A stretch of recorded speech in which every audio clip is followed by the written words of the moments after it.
আমাদের সমাজে অনেক বঞ্চিত নারী আছে যারা সমস্যায় আছে কিন্তু বলতে পারে না, তারা বলতে পারে না যে কোথায় গেলে তারা সাহায্য পেতে পারে। তো আমরা মুক্তি থেকে যেহেতু এই ধরনের নারীদের পাশে দাঁড়াচ্ছি, আমরা চাইছি যে তারা আমাদের মাধ্যমে সহযোগিতা পাক, তাদের জীবনে একটা লক্ষ্য তৈরি হোক, তারা কিছুটা হলেও যেন ঘুরে দাঁড়াতে পারে। তো আমরা চাই যে আপামর জনসাধারণের মধ্যে খবরটা পৌঁছায় যে মুক্তি এই লক্ষ্য নিয়ে কাজ করছে। যেহেতু সোশ্যাল মিডিয়া এখন আমাদের এই খবর ছড়িয়ে দেওয়ার একটা মোক্ষম জায়গা, যেখানে সবাই আমরা কম বেশি জড়িত আছি, আমরা চাচ্ছি যে এই সোশ্যাল মিডিয়ার মাধ্যমে মুক্তি এই মহতি উদ্যোগ সমাজে ছড়িয়ে যায়, যাতে প্রয়োজন অনুপাতে যারা মনে করবে যে আমি চাই সাহায্য, অথবা আমি জানি আমার পাশে কেউ আছে যার সাহায্য দরকার কিন্তু সে বলতে পারছে না, তার সেই সক্ষমতাটা নেই যে সে কোথাও পৌঁছাবে, তার কথাটা সে কোথাও তুলে ধরবে। আমি যদি জানি যে হ্যাঁ আমার পাশে এরকম একটা কোনো পরিবার আছে বা এরকম কোনো নারী আছে যাকে আমরা সাহায্য করতে পারি, তাহলে সেও যেন উদ্যোগ নিয়ে মুক্তির জানায় যে আমার পাশে কেউ আছে, বা আমি নিজেই একজন ভিকটিম, আমি চাচ্ছি সাহায্য। তো আমরা তখন মুক্তি তার সাধ্য অনুযায়ী তাদের পাশে দাঁড়াবো, এটাই আমাদের মূল উদ্দেশ্য। আমরা কাজ করি, আমরা আজ থেকে না, আমরা দীর্ঘদিন থেকেই মুক্তি কাজ করছে, এই লক্ষ্যেই কাজ করছে। কিন্তু যেহেতু এখন সোশ্যাল মিডিয়াটাকে আমরা সামনে পাচ্ছি প্ল্যাটফর্ম হিসেবে, তাই এই প্ল্যাটফর্মটাকে আমরা পূর্ণাঙ্গরূপে কাজে লাগাতে চাচ্ছি। আমি ডক্টর শর্মিষ্ঠা হোসেন, আমি কলেজের অধ্যাপনা করি আর মুক্তির সভাপতির দায়িত্বে আমি আছি। সবাইকে ধন্যবাদ। আপনারা সবাই ভালো থাকেন, সুস্থ থাকেন এবং একে অপরের সঙ্গে যুক্ত থাকেন। আমরা যদি চোখ কান খোলা রাখি, কথা বলি, জানার চেষ্টা করি, তবে আমরা একে অপরের সমস্যা জানতে পারবো, সেটা নিয়ে আমরা আলোচনা করতে পারবো এবং একে অপরের পাশে দাঁড়াতে পারবো। আমি একরকম অসহায়, মানে আবার আমাকে সহযোগিতা করেছি, এই সহযোগিতার কারণে আমি অনেক অসুস্থ, আমি আমার চিকিৎসাটা করতে পারছি। এটা আমি আপনাদের কাছে অনেক কৃতজ্ঞ, আপনার কাছে। আর আমি আপনাদের কাছে একটাই বলবো যে আমার জন্য দোয়া করবেন, যেন আমি সুস্থ থাকি, আমার জন্য আপনাদের কাছে না। অবশ্যই ধন্যবাদ।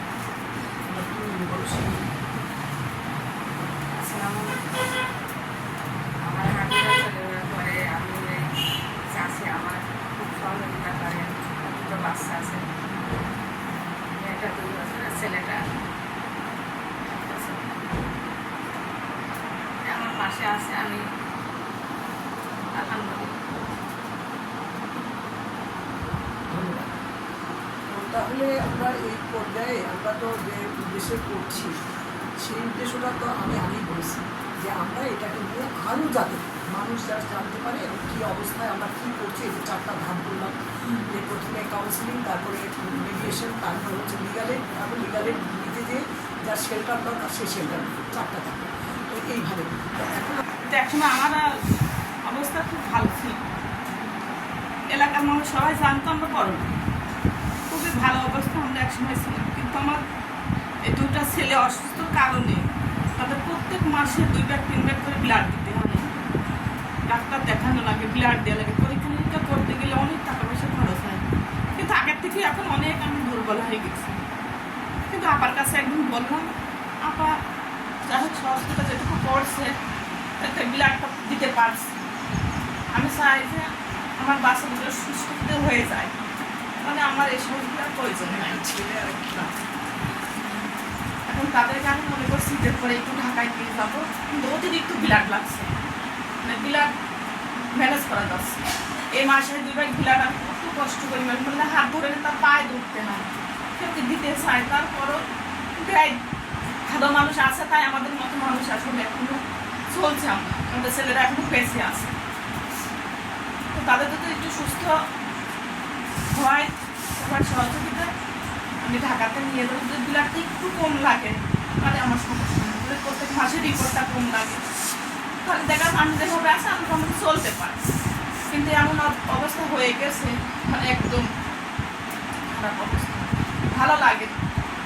এক পর্যায়ে মৃত্যুতে আসি, প্রথম আমার ছিল, আর এখন আসছে অন্যরকম না। নিজের কাছে খুব খারাপ লাগে।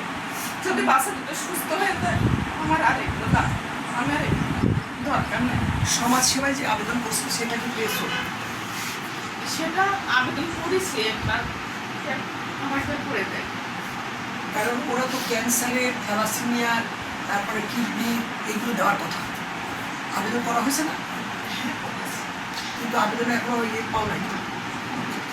কেন আমার হাজব্যান্ড ও স্টপ করে, স্টপ করার আগেই করা ছিল। তারপর আমি কর্ম করতাম মোটামুটি। ও যাই হোক, পরিবারটা একরকম চলছিল। আমি আমার ভরসার জায়গা থেকে কিন্তু আমার ছেলেকে ভার্সিটিতে ভর্তি করি, হ্যাঁ, না আমি হয়তো চালাতে পারবো এই ভরসাতে। কিন্তু মাঝখানে আমার প্রজেক্ট চলে যাওয়াতে আমি খুব হতাশার মধ্যে পড়ে যাই এবং আপাকে সব কিছুই বলি যে আমি এই সমস্যার মধ্যে আছি। আপা সেটা শোনার পরে আমাকে কিন্তু সহযোগিতা করে। আমি শুধুমাত্র এই সহযোগিতাটা নিচ্ছে আমার মেয়ের কারণে, যে আমার মেয়েটা পড়াশোনায় অনেক মেধাবী, মাশাআল্লাহ।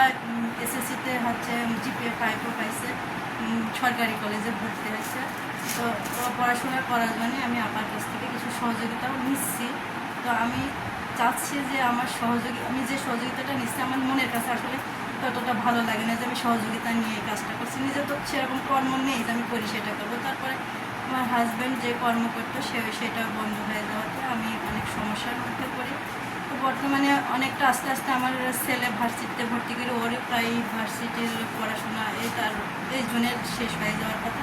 ওখান থেকে যদি আমার ছেলেও কিছু করতে পারে, হয়তো আমি আমার সংসার আমি যে সমস্যাটার মধ্যে পড়ছিলাম সেটার থেকে আমি হয়তো আল্লাহ আমাকে মুক্তি দিতে পারে। আর আপার সহযোগিতাটা আমি পাইছি, তাই জন্য আমি খুবই কৃতজ্ঞ আপার কাছে যে আপা আমাকে এই সহযোগিতাটা করেছে। অনেক কিছুর মধ্যে হয়তো আমি এমন একটা জায়গাতে যাচ্ছে আমার সে সময় খুবই খারাপ অবস্থা, তারপরে যে যেটুকু পাইছি আমি এতে খুবই উপকৃত হয়েছে আর কি। হ্যাঁ, তারপর এই উপকারের কথা আমি কখনোই বলতে পারবো না। বাট সেটা করেন না করে এটা চালু করছে। এরপরে কিছুদিন পরে মেয়েটা জিজ্ঞেস করছে, মেয়েটার নাম দেখি শেফালি, রাইট, শেফালি জিজ্ঞেস করছে যে ভ্যান কিনছো না, আব্বার কাছে বললাম যে, তো বলছে যে না ওই টাকা তো শেষ, এইবার তোর আব্বার কাছে আবার টাকা নিয়ে তারপরে আমি তো বলছি যে আমি মরে গেলাম, বাবাকে বলতে পারবো না, কারণ বাবা ই করতো রঙের মিস্ত্রি, আবার এখন আব্বা প্যারালাইজড হয়েছে।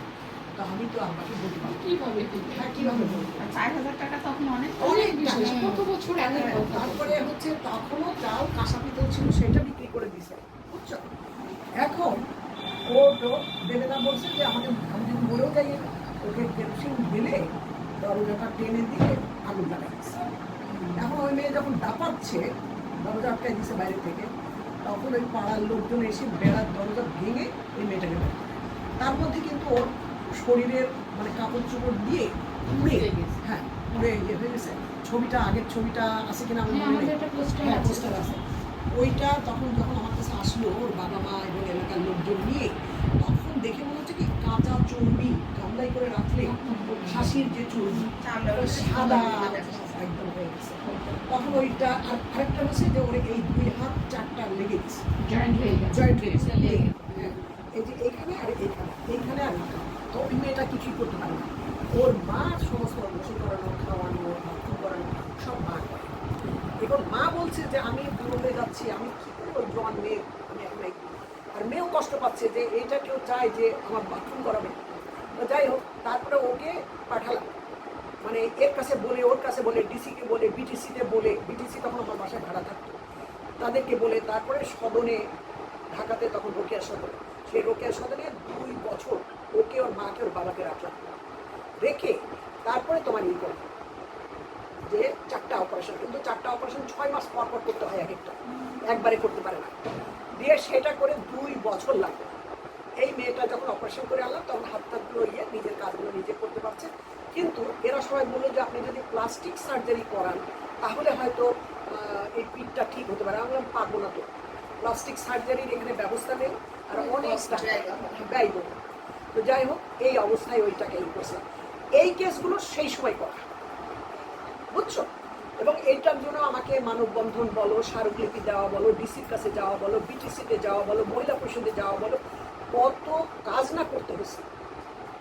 বড় সাকসেস এবং আল্লাহর রহমতে ওইটাই সাকসেস। এখন অন্য কেস তো আসতোই, যে কার ভাত দিচ্ছে না, কার কাপড় দিচ্ছে না, কার মারছে, কার তড়াই দিচ্ছে, কার বাচ্চা কেড়ে নিচ্ছে। এই বাচ্চা কেড়ে নিলে কোলের বাচ্চা তখন আবার পুলিশ পাঠাতে হয়, পুলিশকে যোগাযোগ করতে হয় ইত্যাদি। তা আমরা দেখছি যে এই মানুষগুলো যারা আসে এখানে, কাউরির টাকা আছে তারা কি আসে না, যারা অসহায়, যে নিজের কথা বলতে পারে না, উকিল ধরতে পারে না। হ্যাঁ, এইটা যখন হলো, এদের কেস চালাচ্ছি করছি, তখন আমার কাছে মনে হলো যে মানুষ কত অসহায় হলে। দেখি রাত 12টা, শীতের রাত, একটা কলেজের প্রফেসর ভদ্রমহিলা, সে এসে দেখছি দরজা নক করছে। কী হলো? দরজা খুললাম, তো তখন আমি আমার দেবর ডাইনিংয়ে খেয়ে আমরা কথা বলছি, আমার ছেলেও বলছে আমরা শুনে যাও। এই সময় ওই ভদ্রমহিলা আসুন, তাই আমাকে বলছে যে আপনি আগে মাঝের দরজা ড্রয়িং রুমের পর্দাটা টেনে দেন। টেনে দিলাম, তখন সে কাপড় উঁচু করে দেখাচ্ছে যে থাই দিয়ে মেরে একদম ফাটাইছে, যে বলছে এমন করে মারবো, এমন জায়গায় মারবো যেন দেখাতে না হয়। এখন এই ধরনের ঘটনা। তারপরে ওই মেয়েটা বলছে যে 14 বছর তার সাথে সম্পর্ক, বিয়ে হয়েছে, 9 বছরের মেয়ে, 7 বছরের ছেলে, 2টা বাচ্চা, তার সাথে এরকম অত্যাচার। এখন ওই মেয়ে তারপর আমাদের কাছে কেস দিল, কলেজের টিচার কিন্তু ভদ্রমহিলা। তাই বললাম যে তাহলে কি আপনি তালাকের চিন্তা করছেন? অনেকক্ষণ থেকে কাঁপছেন, যে বলছেন না তালাকের চিন্তা করছেন। কেন চিন্তা করছেন না? বলছে এই জন্য চিন্তা করছি না যে এখন ওই দেখেন দেশের যে অবস্থা, সমাজের যে অবস্থা, আমার যদি স্বামী নাই, এটা শুনলে পারে ওই দারোয়ান যে রাস্তায় ঘুরে পাহারাদার, ও আমার দরজায় এসে টোকা দেবে। তো ও যে আমাকে অত্যাচার করছে বা ই করছে, এটা তো বাইরের লোক জানছে না, আপনার কাছে আমি বিচার দিতে এসেছি। কারণ বিচার করলে তো আমাকে বিচার করতে হবে। এখন আপনি বিচার নেবেন কি বসবেন না, সেটা তো আপনার ব্যাপার।